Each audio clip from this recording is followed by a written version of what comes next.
Bonjour à toutes et à tous et bienvenue dans Cinefiles pour une nouvelle vidéo, une nouvelle critique, présentation de film. J'avais envie de revenir sur un film pas forcément médiatisé, pas forcément bon, mais c'est aussi intéressant de se pencher sur des œuvres un peu moyennes, souffrotantes, vous voyez ce que je veux dire. Il s'agit de Child 44, sorti en 2015 de Daniel Espinosa. C'est l'adaptation cinématographique du roman de Tom Rob Smith, Enfant 44, qui a été publié en 2008. C'est un film avec Tom Hardy, Gary Oldman, Noomi Rapace, Jason Clarke, Joel Kinnaman et Vincent Cassel. Un bon casting, faut dire, il a coûté 50 millions de dollars. Malheureusement, il en a rapporté que 13 d'après mes informations. Il dure 2h17, c'est un gros morceau, et qu'est-ce qui se passe pendant ces 2h17 ? Eh bien, nous sommes dans les années 50, en Union soviétique. Léo Demidov, un agent du MGB, enquête sur une affaire de meurtre en série d'enfants. Film qui a eu peu de promotion, film qui a reçu de mauvaises critiques, ou plutôt de l'ignorance de la part de la presse, affûtée comme à l'accoutumée de sobriquet série B tout de suite dès qu'on n'aime pas un film ou qu'on ne sait pas ce qu'on a, c'est série B, série Z. C'est quand même assez déplorable de la part des gens qui parlent de films en France, parce que je ne l'ai pas forcément entendu quand je lisais les critiques américaines. Voilà, ça c'était le petit tacle gratuit. Écoutez, on va rentrer tranquillement dans ce film-là, je vais vous présenter quelques aspects. Ce ne sera pas forcément quelque chose de complet, mais le film a au moins l'audace d'essayer de nous présenter des époques un petit peu différentes. Ici, nous ne sommes pas forcément dans les années 50 en Amérique, non, on essaye de retranscrire une ambiance soviétique. Et ça, c'est déjà quelque chose d'intéressant. Alors, moi, je n'ai pas été en Russie, je n'ai pas beaucoup potassé l'histoire de l'Union soviétique. Sommes-nous devant un cliché de la Russie ? On peut très vite faire chier avec, par exemple, des effets dans le dialogue du style « Yes, sir » au lieu de « Yes, comrade ». Vous voyez, ces genres de petits aspects qui sont là presque de l'écriture américaine, alors que on pourrait aller carrément au cliché de camarade à peu près à toutes les fins de phrases. C'est compliqué, je pense, d'emblée d'appréhender cet univers et ce monde que... Voilà, enfin moi je ne sais pas du tout ce qui s'est passé en Union soviétique et je ne sais pas comment le monde et la société fonctionnaient à cette époque, donc je ne sais pas à quel point ils se sont renseignés, à quel point aussi l'auteur du bouquin s'est renseigné. Donc d'emblée, il y a une espèce de flou qui pourrait cerner le film et il devient tout de suite très délicat de dépeindre quoi que ce soit dans un univers auquel les Occidentaux ne sont pas forcément confrontés et auquel le spectateur est encore moins confronté. Je pense que le plus gros défaut de ce film, c'est de ne pas être russe. Il nous offre en effet une vision occidentale, voire américaine de l'univers soviétique réduit à la terreur et à la répression. On peut déglinguer chaque film pour faute historique, quoi qu'il en soit. Même un Spielberg, par exemple. Le soldat Ryan s'est fait déglinguer par les historiens.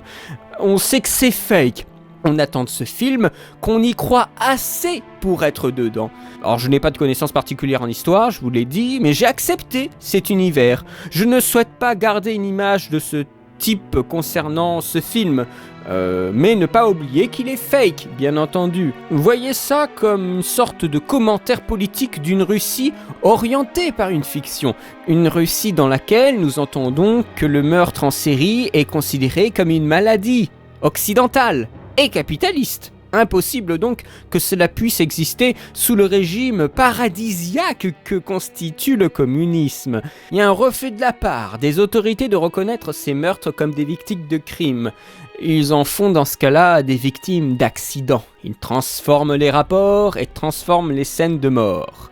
Le réalisateur crée un climat. On a en face de nous, on va dire, un polar historique. Ça reste vraisemblable. ce n'est pas accurate sur la façon dont il procédait, le contexte de l'URSS totalitariste à la population paranoïaque, où la peur et le mode de vie quotidien à un contexte monstrueux, ce n'est pas agréable et ce n'est pas positif. Est-ce que c'est le portrait de la brutalité communiste? Alors, il y a des éléments qui peuvent nous l'indiquer, mais encore une fois, étant pas à l'aise avec l'aspect historique, je n'ai pas trouvé mon compte dessus et du coup je n'ai pas trouvé à redire et à pointer du doigt dans le film, parce que simplement ce n'est pas ma place. Moi je l'ai vu comme un film, un polar, je l'ai vu comme un film d'investigation avec un background de trahison et d'espionnage, un film d'enquête sur fond social. C'est très compliqué, bien sûr, hein. Les répercussions psychologiques de l'époque. C'est un thriller, mais qui ne brille pas tant que ça. Et c'est injuste, hein, parce qu'il y a peut-être pas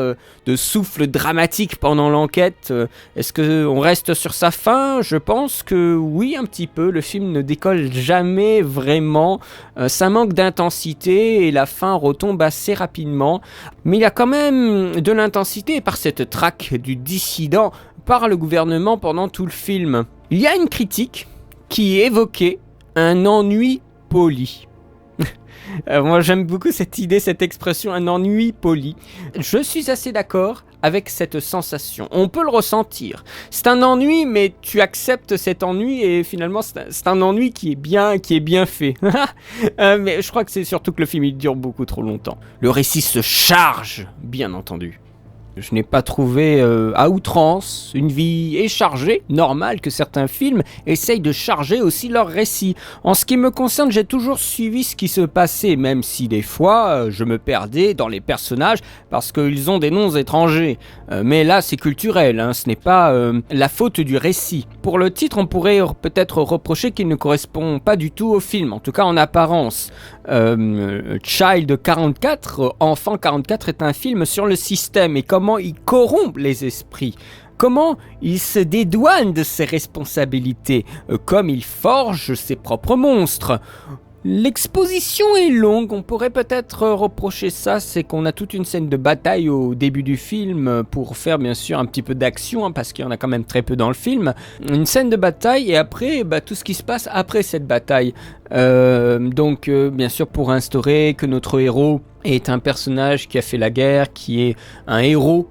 Bien sûr, en Russie, le héros prend une dimension assez importante pour placer déjà une hiérarchie dans les personnages, c'est très important. Plus que la reconstitution d'une affaire judiciaire qui n'est finalement pas l'objet ni le centre du film, c'est, je devrais dire, la place de l'homme, de l'individu au cœur d'un système totalitaire que le film aborde. Les critères sont donc occidentaux, mais ce serait une erreur que de croire que l'Occident est indemne de ce genre de fonctionnement. Child 44 nous oblige à regarder autrement nos sociétés. Le film va quelque part en faisant un petit détour. Le spectateur peut voir le conflit entre Léo, qui veut retrouver ce meurtrier d'enfant, et les autorités qui veulent qu'il se calme un petit peu. C'est une toile de fond mettant en exergue l'austérité du climat de la Russie d'après-guerre, en proie à la terreur permanente du régime stalinien, qui nous promettait peut-être une plongée doublement terrifiante et suffocante. La confusion est totale, justement parce qu'elle doit l'être, et la paranoïa ne prend pas de temps de pause. L'atmosphère est plus intéressante que l'intrigue. C'est sûr que l'intrigue, on ne la développe pas assez. On balance entre sa capacité à montrer la pression gouvernementale et son incapacité à gérer son intrigue de thriller. Original pour le double traitement, dont l'un gangrène l'autre. Il y aurait plein de trucs à faire, des scènes avec des choix cruciaux pour relancer l'intrigue par exemple. Le film peut sembler sans fin parce que l'enquête n'avance pas tout simplement, c'est un mystère sans fin. Et concernant la fin, eh bien, elle est un peu rushée. Les confrontations de fin sont rushées. Tout ce qui est étiré pendant 2 heures de film, eh bien, à la fin, c'est vite résolu. Pendant tout le récit, il patauge dans la gadoue et essaye de faire des choses en faisant des détours. Et la fin, elle devient soudainement résolue. Ce n'est pas suffisamment satisfaisant, en plus. Et bien sûr, c'est un film aussi qui se termine en happy end. Parce qu'on en a bavé pendant 2h20. À la fin, ça se résout quand même bien. Mais j'ai été pris par l'intrigue, parce que les acteurs m'ont beaucoup aidé. Ce sont des têtes connues. Noomi Rapace, je l'ai beaucoup aimé dans ses rôles américains, Prometheus ou encore Sherlock Holmes. Eh bien ici, Raissa veut aussi survivre. Elle se résout à vivre avec Léo. Elle sait être forte. C'est un personnage qui souffre beaucoup, qui subit beaucoup, mais qui est forte. Ça sert à rien de nous montrer des femmes avec des gros biscottos et qui tirent dans les entrejambes des mecs. Ça, c'est pour les gros beaufs. Là, on montre des femmes qui sont fragiles, mais qui tiennent leur rôle jusqu'à la fin. Et ça, c'est une marque de grande force. La relation entre les deux, eh bien c'est touchant parce que ce n'est pas une relation d'amour, mais une obligation, presque par peur. Elle a peur de son mari. Elle s'est mariée à Léo par peur d'être dénoncée et envoyée dans une prison, voire mourir, ça c'est encore pire. Donc le couple devient plus une cohabitation et je trouve que là, c'est bien vu, parce que ça arrive malheureusement, et c'est bien fait parce que j'y ai cru à cette cohabitation. Il n'y a pas de grand amour, voilà, mais plus une cohabitation qui devient plus après une habitude de voir l'autre et d'être avec l'autre plutôt qu'un amour fort et véritable. Même si à la fin, ça semble un peu se résorber, cette cohabitation. Tom Hardy, quant à lui, eh bien, moi je n'ai jamais douté de ses talents d'acteur. Ici, il fait encore mouche. Il est un peu sur tous les fronts en ce moment, c'est vrai. On joue beaucoup sur la carte de l'émotion cette fois-ci. Le regard aussi. Le travail du corps est un petit peu moins important, mais le regard et la parole est beaucoup plus mis en avant avec ce personnage qu'il incarne. J'ai vu des témoignages des gens qui ont vu le livre. Il disait que Tom Hardy a très bien composé son personnage par rapport au bouquin. Tom Hardy et Léo, c'est ce que semblait dire cette personne. Si quelqu'un l'a lu, n'hésitez pas à montrer signe de vie pour faire part de votre avis sur l'affaire. Il paraît qu'ils ont pulvériser l'intrigue, mais tout en gardant des phases qui n'étaient au final pas si importantes que cela. Par exemple, le changement de Léo du statut d'apparatchik vers une psychologie plus humaine est complètement mis de côté. Par exemple aussi, tourner toute cette scène de guerre au début du film dans un bâtiment, d'une part est pas très lisible, c'est vrai que c'était assez bof à regarder, mais ne sert à rien car il ne joue pas tant que ça sur cet aspect après. Il y a un bon dialogue sur les états de service de l'homme qui aurait suffi peut-être, mais il n'y aurait pas eu assez d'action, donc c'est sûrement pour cela que cette scène existe comme je vous le disais. Les retrouvailles entre Tom Hardy et Gary Oldman, bien sûr The Dark Knight Rises est passé par là, mais aussi La Taupe et Des Hommes sans loi que je n'ai pas vu, mais Gary Oldman ici joue un dur, mais juste dans son contexte. J'aime bien cette expression dur mais juste, ça correspond au personnage joué par Gary Oldman. Il n'est pas juste quand il menace un homosexuel de le tuer s'il ne donne pas le nom de lieu et de gens aussi homosexuels, mais ça doit correspondre à l'époque. Mais devant la demande de Léo, il va se ranger de son côté et devient du coup un personnage positif pour le spectateur, en plus d'être un acteur connu qui est, aux yeux des spectateurs, lié à des rôles positifs. Bien sûr, on fait aussi un transfert de rôles précédents sur le rôle actuel que nous voyons dans le film, c'est évident. Vincent Cassel, eh bien lui, il fait un peu, un petit caméo en commandant. Alors oui, il remplace Seymour Hoffman qui est décédé. Il est bien sérieux dans ce rôle, mais il est aussi un petit peu accessoire, je trouve, avec des accents forcés, vous savez. Alors j'ai vu le film en français, bon, je n'ai pas eu ce problème, mais il paraît qu'en anglais, les accents russes ne sont pas nécessaires et font un peu guignolesque. Alors encore une fois, quand on y regarde d'un peu plus près, il n'y a pas de méchants, il y a juste des gens paranoïaques, des gens qui ont des problèmes, des gens qui veulent garder leur titre, garder leur statut, des gens qui veulent plaire au régime. Et tous ces acteurs ne se rencontrent pas forcément dans le film aussi. On ne crée pas des séquences pour faire rencontrer, je sais pas moi, Gary Oldman et Vincent Cassel. Je crois qu'ils se rencontrent un moment, mais bon bref, vous voyez ce que je veux dire. Les situations ne sont pas forcées pour faire des grandes confrontations de personnages. La vie des personnages va de pire en pire. On descend de plus en plus profond dans le gouffre, dans la cave. Fugitifs, amour caché, désir, peur, violence sont les quotidiens de nos héros dans ce film. Au vu du sujet, même si ça a l'air impressionnant, ce n'est pas un blockbuster. Il nous a peut-être été marketé en France comme un blockbuster, mais ça n'en est pas un. Il n'en a pas le budget, il n'en a donc pas la distribution. C'est un film qui est aussi rated R, il est violent, et s'il n'est pas violent physiquement, il l'est quand même par certains instants, eh bien il est violent par ses thèmes, par sa morale, par ce qu'il montre, par ses situations. C'est un film qui est aussi encore tourné en 35 mm. Ce n'est pas le meilleur représentant du 35 mm, ça je dois bien vous l'avouer, mais il est quand même tourné en pellicule. C'est un film en Russie, voilà, mais on tourne pas directement en Russie, on tourne en Roumanie et en République tchèque. On tourne à Prague, dans les studios de Barrandov. C'est un studio qui est assez ancien, qui date de 1930, qui a eu des problèmes dans les années 2000, mais il y a eu quelques tournages de films que vous connaissez dans ces studios-là, comme Le Transpersonnage ou Les Visiteurs 3. C'est un peu moins sexy, Les Visiteurs 3, je vous l'accorde. C'est une production de design qui est vraiment bien, beaux costumes, décors qui n'ont pas besoin de plans généraux. C'est un peu l'épine dorsale du film. Le décor, les rails, les façades. C'est une mise en scène qui est très lisse. Il y a très peu de choses intéressantes qui ressortent, je veux dire. C'est plutôt classique, on pourrait même dire un peu académique, hein. C'est un peu vulgaire de le dire comme ça, j'aime rarement dire académique, mais il n'y a rien qui ressort particulièrement, et quand je dis lisse, c'est la même chose, il n'y a pas de prise de risque. Je ne parle pas forcément de plan séquence, là, les gens aujourd'hui n'ont que ce mot à la bouche. J'aurais peut-être souhaité une caméra plus élégante, une séquence qui se démarque par son montage par exemple, mais il y a des choix qui sont justes. Par exemple, la caméra portée, c'est fort dans la scène de baston dans le train, ça correspond, c'est très chaotique et ça marche. Après, par moments, c'est méga lourd avec vous savez, les violons et le drame. Ouah, putain, pitié, pas les violons, c'est pas nécessaire.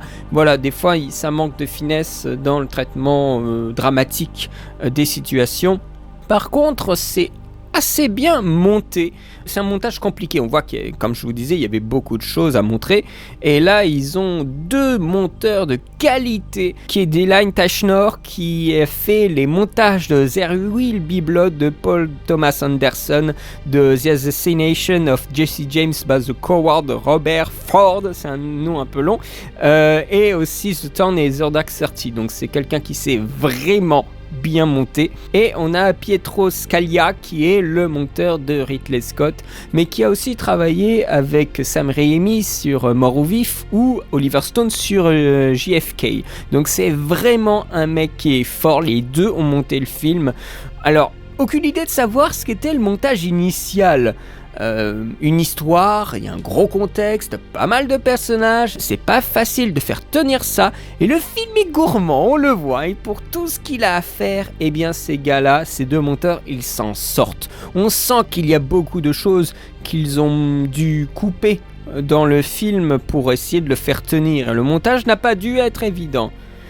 Par contre, il n'y a pas de scène aléatoire quand le film est lancé, c'est trop cut par moment au montage, mais il n'est pas illisible. Elle l'est probablement pour la scène du train, où il y a la baston, mais elle est limite, la scène du train, c'est logique que ça le soit comme ça, c'est assuré, il y a une perte de repère, parce qu'il y a une perte de contrôle, hein, parce que l'idée de ce film, c'est quand même le contrôle, hein, l'URSS, c'est le contrôle, donc ici on perd le contrôle, donc on perd aussi par le montage toute sensation d'espace et de contrôle de la vision du spectateur. Donc pour moi, le fait que ce soit ultra cut à ce moment-là, c'est légit. Vous voyez ce que je veux dire ? C'est légitime.